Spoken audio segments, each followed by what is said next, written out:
ሰላም የአፍሪ ፊልምስ ወዳጆቻችን እንዴት ናችሁልን? ደግሞ በሌላ ተከታታይ ሙቪ ተመልሰናል። ለዛሬም በደቡብ ኮሪያኖች በ2026 ተሰርቶ ለእይታ የበቃውን አክሽን ስኩል ድራማ የፊልም ዘውግ የተሰጠውን ቲች ዩ ኤ ሌሰን የተሰኘውን ቀውጢ ሙቪ ያመጣንላችሁ።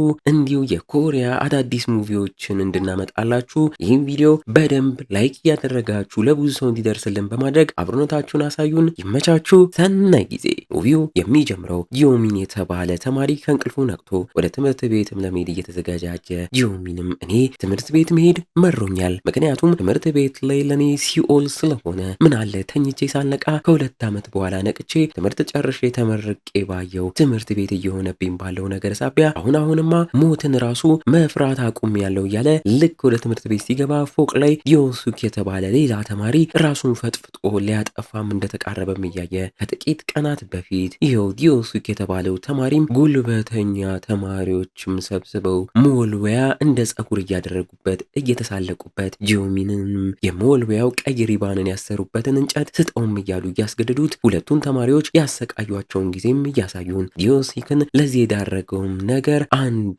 የሀብታም የባለስልጣን ልጅ ዮን ሂንግ የተባለም ተማሪም ተቀይራ የመጣችን መምህርት አንቺ ማስተማራችም እያለ ሲናገራት ዲዮሱክም እሱን በቡጥ እየመጣ እንዴት ትናገራታለህ ብሎ ለሷ ከለላ ቢሆንም ሌሎች ጉልቤ ተማሪዎች ተደርበው እየቀጠቀጡት አሁን መወልወያ እንደማዕረግ እየሰጡ ለቀጣይ ቀናት እሱን ሊያሰቃዩት እንደሆነ በየክላሱ ሄዶ ይናገሩበታል። ዮሚንም ጉልቤዎቹ እያደረጉባቸው ያለውን ነገር ለአስተማሪዎች ሪፖርት ሊያደርግም ሄዶ እዛው ሀሳቡን ቀይሮ የሚያወሩትን ሲሰማ አስተማሪዎቹ ራሱ በተማሪዎቹ እንደተማረሩ ግን አንድ ነገር እናደርጋለን ብለን ስናስብ ተማሪዎቹ የሀብታምና የባለስልጣን ልጅ ስለሆኑ እነሱን ጎዳችሁ ተብለን እንከሰሳለን እየተባባሉ ጭራሽ ደግሞ እናስቁማቸውም ካሉ ደግሞ የዛሬ 2 ዓመት በተማሪ እንደተወጋችውና እንደተገደለችው እንደሞተችው አስተማሪ ነው የምንሆነው እያሉ ፈርተው ሲነጋገሩም ይሰማል። ወደ አሁን ጊዜም መተን መሰቂያ የተመረረው ዲዮሱክም ራሱን ከፎቅ ላይ ፈጥጦም ይሞታል። ፖሊሶችም መተው ሬሳውን ሲወስዱ ጂዮሚንም ከዚህ በኋላ ጉልበተኞች ተማሪዎች በቃ በዚህ ሳቢያ ታሰሩም ብሎ ቢደሰትም እነሱም ሳይታሰሩ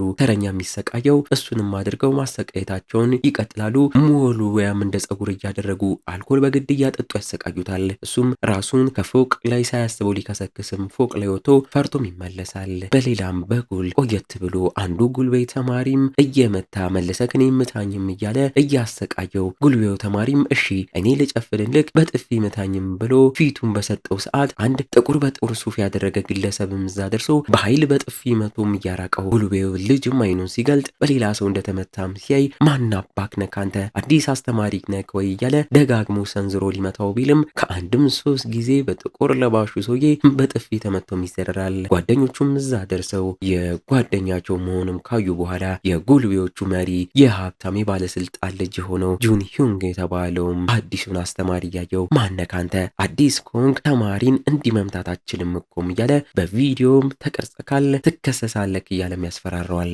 ተማሪዎቹም ስልኮቻቸውን እየወጡ እየቀረጹ በጥፊ የተመታው ተማሪም አሁን እስኪ ድጋሚ ምታኝ እያለ ቢያስፈራራውም አዲሱ አስተማሪም ከወደቀበት አንስቶ ምታኝ ካልከኝማ እሺም በማለት ደጋግሞ አሁንም በጥፊ ይመተዋል። ያም በቪዲዮ ተቀርጾ በኢንተርኔት ላይ ይሰራጫል።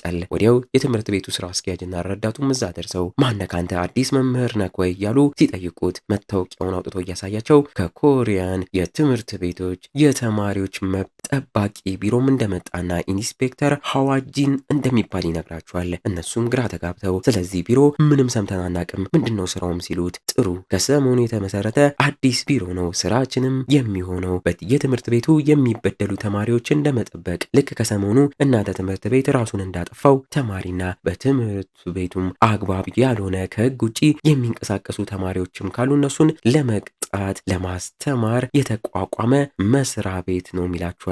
ግን ምንም ቢሆን ተማሪዎችን እንዲህ የመምታት መብት የለክም ቢባልም እሱ ነው ዋናው ነጥብ። የኛ ቢሮ ጥሩ ጸባይ ያላቸውን ተማሪዎች ይሸልማል፣ ጥሩ ጸባይ የሌላቸውን ደግሞ እየደበደበ ራሱ ስርዓት የማስያዝ መብትም ሰጥቶናል። ለቀጣይ ቀናት የኛ ቢሮ እናንተ ትምህርት ቤት ላይ ስራውንም ይሰራል፣ ጥሩ ትምህርትም እንሰጣችኋለንም ይላችኋል። ወዲያው ዳይሬክተሩና ረዳቱም ወደ ቢሮአቸውም ወስደው ያመጣውን ደብዳቤም አይተው እሺ ያልከው ቢሮ አለ፣ ግን እዚህ የኛ ትምህርት ቤት ላይ ጉልበተኞችና ረባሽ ተማሪዎች የሉም፣ ሁሉም የተከበሩ ቤተሰቦች ያሏቸው ተማሪዎች ናቸው ቢሉትም እሱ ግን ራሱን ያጠፋው ዲዮንሱንግ ክፍል ላይ እንደ አስተማሪነት ገብቼ ስራዬን ምርመራዬንም አደርጋለሁ ሰራለሁም ብሏቸው ተጨንቀው የተማሪዎቹ ቤተሰቦች ህግ በአንዴ እንዲህ ሲቀየር ሊናደዱ ይችላሉ። እዛ ክላስ ያለው አንድ ተማሪ አባትንም ካወቀው የሀገራችን ትልቅ ባለስልጣን ኮንግረስማን ልጅ ነውም፣ ቀጣይ ፕሬዝዳንትም መሆኑ አይቀርም ሰውየው። ስለዚህ እሱ የማይፈልገውን ነገር ባናደርግ ጥሩ ነው እያሉ በፍርሃት ቢናገሩም ሀዋጂን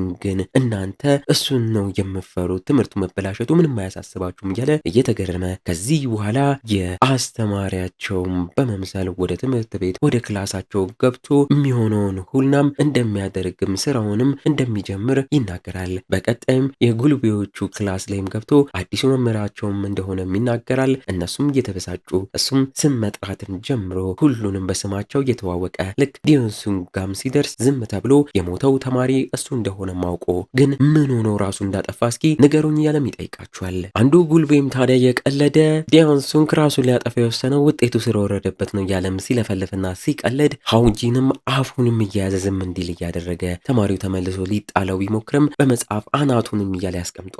እንዴት አንድ ተማሪ ከክላሳችሁ ሞቶ ምንም አይመስላችሁም እያለ ተበሳጭቶባቸው እንደ ቅጣት ሁሉንም ተነስተው በያሉበት ፑሻፕ እንዲሰሩም ያዛቸዋል። ሁሉም ለመስራት ሲዘገጃጁ የባለስልጣን ልጅ የሆነው ጉልቤው ጁን ሂያም ግን ተነሱም ብሎም ይመልሳቸዋል። አሁን ላይ ስፖርቱን ንተክ ኤግዛም ስላለብን አርፈክ አስተምር፣ ተማሪዎቹንም ካንተ በላይ እኔ ነው የሚፈሩት እያለም ሊያዘው ይሞክራል። ሀውጂንም ተገርሞ ወደሱም ቀርቦ እንደዛ ነው የሚሰማክም በሚል አናቱን ከወንበሩ ጋር እየለጠፈ ማን እንደሆንኩ አታውቅም ወይ እያለ ስለ አባቱ ሊለፈልፍ ቢልም አንተም ልክ እንደሌላው ተማሪ ነክም ብሎ በኃይል ወንበሩን መጥቶ ጆሮውን አጩሆበት እንዲነሳም አድርጎ በድጋሚ ነግር ካለው ፑሻፑን በስነ ስርዓት ስራም ብሎት ጉልቤው ጁን ሂምፕም ተመልሶ እምቢ ካለ አሁንም ስለሚዋረድ ፑሻፑን ይሰራል። ሌሎቹ ተማሪዎችም ይከተሉታል።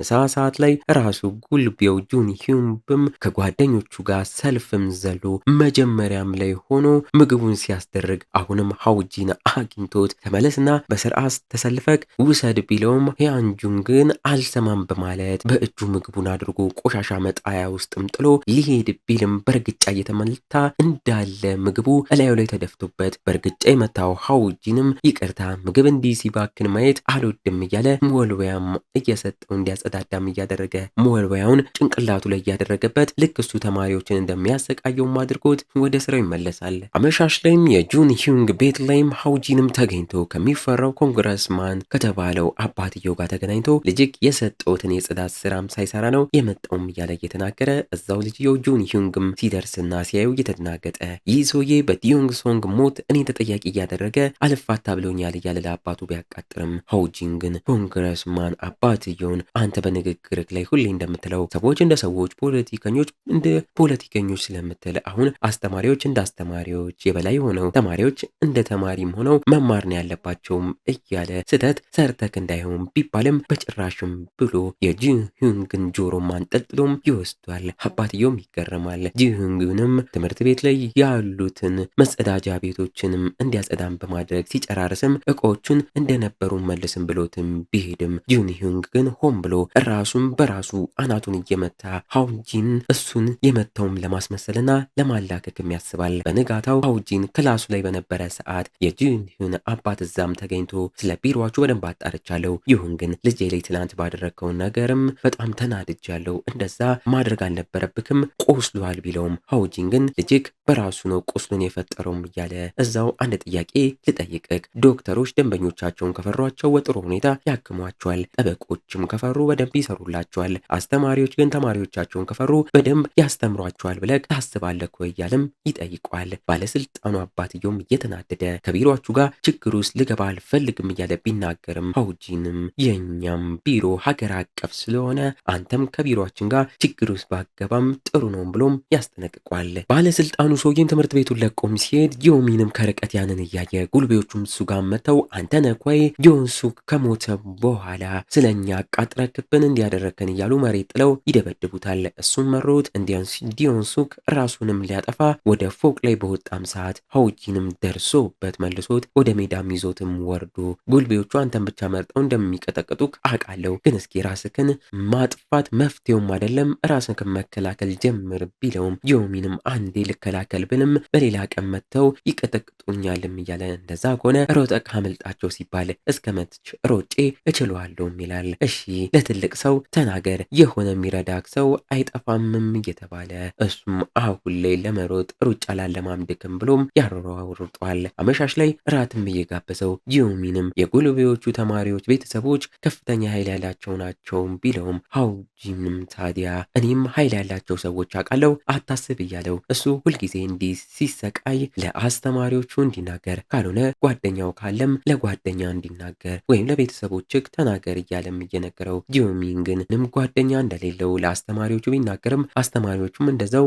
እንደሚፈሩም እየተናገረ ቤተሰቦቹ ደግሞ በብዛት ስራቸው ላይ እንደሚያተኩሩና ለእሱ ጊዜ እንደማይሰጡትም ያስታውሳል። በሌላ በኩል የጁን ሂዩንግ አባት ኮንግረስማን ሪዩም የትምህርት ሚኒስቴር ቢሮም ተገኝቶ ዋናው ሚኒስተር ጋንግ ሲዩንግንም አግኝቶ አዲስ ስለመሰረቱት አሰራርና ቢሮም እየጠየቀው ሚኒስተሩም ትዝ ካለ ከ2 ዓመት በፊት አንዲት መምህር በተማሪ ተገላይ ነበረ። ይህ ነገር እየባሰም ስለሆነ እሱና ባልደረቦቹም ይህንን አስበውበት እኛም ከ2 ዓመት በፊት ስንሰራበት የነበረውን ስራ ነው ተግባራዊ ማድረግ የጀመርነውም ሲለው ኮንግረስማኑም በአፋጣኝ ይህን ስራ ታቆሙታላችሁ፣ ምክንያቱም አንዱ ኢንስፔክተራችሁ የኔ ልጅ እየበደለብኝ ስለሆነም ብሎም አስፈራርቶም ይወጣል። በንጋታው ኮንግረስማኑ ንግግር የሚያደርግበት ቦታ ላይ ድሮ በወሬ ደረጃ የተነገረበት የአንዲት ሴት ልጅ ትንኮሳዊ ውንጀላው መረጃም የሆነ ሰው አውጥቶበት ጋዜጠኞች ሲቀባበሉትና ሲያስጨንቁት ጨንቆት ንግግር ሊያደርግ ያስብበት አዳራሽ ውስጥ ገብቶም ይደበቃል። እዛም ሚኒስተሩ ጋንግ ሲዩክም ጠብቆት ለዚህ ስራ እሱ እጁ እንዳለበትም እየነገረው እኔ አዲሱን ቢሮዬን ለማቋቋም 2 ዓመት ፈጅቶብኛል፣ አንታውን መተክ በቀላሉ አታፈርሰውም እያለው ኮንግረስማኑም ታዲያ በንዴት እንዴት አደርጋለክ ሙሉ ፓርቲያችን እኮ ነው የሚጎዳው፣ አንድ ፓርቲን ያለን እኮ ቢለውም ሚኒስተሩም በትምህርት ጉዳይ ከመጣክ አንድ አይደለንም እያለው እኔን ለመጉዳት ብለክ ሆን ብለክ ነው፣ ስንት ከኔ የባሱ ወንጀል ያለባቸው በመሃላችን እንዳሉ ታቅ አይደለው እያለም ሊያለቅስም ይደርሳል። ሚኒስተሩም እኔ ተማሪዎች በትክክል ስርዓታቸውን እንዲይዙ እያደረግኩ ነው፣ ካንተ ጋር ችግር የለብኝም፣ አንተም ልጅክን ያንን በስርዓት አስተምረከው ኖሮ ቢሆን ኖሮ ይኸውላ ባልተፈጠረም ብሎት ይወጣል። በዚህናም የኮንግረስማኑ ስራና ወንጀሎች ሁላም እየተቀባበሉ መነጋገሪያም ሲሆን ኢንስፔክተሩ ሀውጂንም ከሚኒስተሩ ጋር ተገናኝቶ በዚህ ስራቸው ችግር ይፈጠር እንደሆነ ቢጠይቅም ሚኒስተሩም አንተ አርፈክ ስራክን ቀጥል፣ እኔ የሚመጣውን ሁላም እጋፈጠዋለሁም እያለም ይልኳል። በቀጣይ ቀን ትምህርት ቤት ላይ የአባቱ ጉድ የታወቀበት ጁን ሂንግም በተማሪዎች መገለል ደርሶበት ጭራሽ ጓደኞቹ ተቀይረውበት እሱ ላይ ሞልወያ እያደረጉ ሲሳለቁበት በንዴት ክፍሉ ለቆ ይወጣል። ጁን ሚንም ያንን እየተመለከተ የሞተው ዲዮንሱክንም እያስታወሰ ራሱን ያጠፋበት ቦታ ጋር አምርቶ እያለቀሰ ለሱ ሞት ራሱን ተጠያቂ ቢያደርግም ሀውጂን እሱ ጋር ደርሶ እንደዛ እንዳያስብ እየነገረ ሞራልና ብርታት ይሰጧል። እዛው ጁን ሂዩንግ ሆይም ጋዝ እያርከፈከፈ ተማሪዎች ላይ ቆልፎ ሊያቃጥላቸው ሲቃረብ ሀውጂንም ደርሶ በእርግጫ እየመታ አሽቀንጥሮ ከጋዙ ጋር አረቆት ላይተሩን እየለኮሰ ይህንን ነው የምፈልገው እያለ እሳቱንም አስጀምሮት በፍርሃት እንዲሸሽም በማድረግ ተከትሎት እሳቱንም ያጠፋለታል። አንተ እንዲህ መሞት እንደምፈራው በአንተና በቤተሰቦች ሳቢያ ራሱን ያጠፋው ዲዮንሱክም እንዲሁ መሞት ፈርቶ ነበርም ይለዋል። እኛም ዲዮንሱክ የዛኔ ራሱን ለማጥፋት ያዳረገው ነገር በመደብደቡ ብቻም ሳይሆን መደብደቡን ለቤተሰቡ ተናግሮ አባቱም ትምህርት ቤት መጥቶ ከዳይሬክተሩ ጋር ለመነጋገር ቢሞክርም ዳይሬክተሩ ከፈለግ ልጅክን ሌላ ትምህርት ቤት አስገባውም እንዳለውና አባትየው ክስ ለመመስረት ቢያስብም በኮንግረስማኑ ሳቢያ ስራው ነጋዴም ስለነበረ ሽያጮቹ እንዲቆሙም ተደርጎ ከሳስሮ ዲዮንሱክም ትምህርት ቤት እየተደበደበ ለጁን ሂዩንግም ምን ላድርግላችሁ ለአባቴ ስራውን መልሱለት ቢልም ሙትም ስላለው ራሱን እንዳጠፋም አሁን ላይ ይገባናል። አሁን ላይ ታዲያ ለዚህ ሁላ ተጠያቂው ጁን ሂዩንግም በሀውጂን እየተሰቃየ ለዲዮንሱክ ሞት አንተ ነህ ዋናው ተጠያቂ፣ የኛ ቢሮ እንዳንተ አይነቱን ተማሪ ስርዓት ለማስያዝ ነው የተዋቀረው፣ አሁን ላይ ጥፋተኛ ነክ፣ ያም ጥፋትክ እድሜ ልክ ስትጸጸት ያኖርካል፣ ግን ምን ያደርጋል ዲዮንሱክ አሁን ላይ አይመልሰውም፣ ግን ቢያንስ ፍትህ ያገኛልም ይለዋል። ጁን ሂዩንግም ታዲያ ይውላ ሲባል ስቃዩ በስቶበት ተንሰቅስቆም ያነባል። እንግዲህ እንዲህ እያለን የዚህ ገራሚ ሙቪ የመጀመሪያ ክፍል ማገባደጃ ትዕይንቶች ላይ ተቃርበናል። በዚህ መልኩ የዛ ትምህርት ቤት ጉልቤዎቹ ጁን ሂዩንግና ጓደኞቹም ለዲዮን ዮንሱክ ሞ ተጠያቂም ሆነው ተወንጅለው ክሱ በደንብ ተመርምሮ ታስረው ይወሰዳሉ። እንዲሁም የትምህርት ቤቱ ዳይሬክተርና ረዳቱም እነሱም ተጠያቂ ስለሆኑ ተከሰው ከስራ ገበታቸውም ይባረራሉ። የአዲሱ ቢሮ የተማሪዎቹ መብት ጠባቂ ቢሮ ዌብሳይት ላይም የጉልበተኞቹ ተማሪዎች ፎቶም ተለጥፎ በእነዚህ ሰዎች የተጎዱት ተማሪዎች ብቻ ይቅርታ ካደረጉላቸው ፎቶቸው እንደሚነሳም እንሰማለን። ኢንስፔክተሩ ሃውጂንም በዚህ መልኩ የዚህን ትምህርት ቤት ስራ ጨርሶም ይወጣል። ዋው! በስተመጨረሻም ትዕይንቱም ላይ ኢንስፔክተሩ ሃውጂንም ከሚኒስተሩ ጋንግ ሲዩንግ ጋም ሆነው ከ2 ዓመት በፊት የተገደለችው በተማሪ ተወግታ የሞተችው መምህርት መቃብር ቦታም ጋም አምርተው ሲጎበኙና አበባ ሲያስቀምጡም እያየን እኛም መምህርቷን እንደሚያቋትና ከሷም ጋር እንደሚዛመዱ እንረዳለን። በለው በቀጣይስ ክፍሎች ምን እንመለከት ይሆን? አብረን በጉጉት የምንጠብቀው ይሆናል። ቶሎ እንዲለቀቅ ላይክ እና ሰብስክራይብ አይረሳ። እስከዛው ግን እንደ ሁል ጊዜው ቸር ቆዩልን።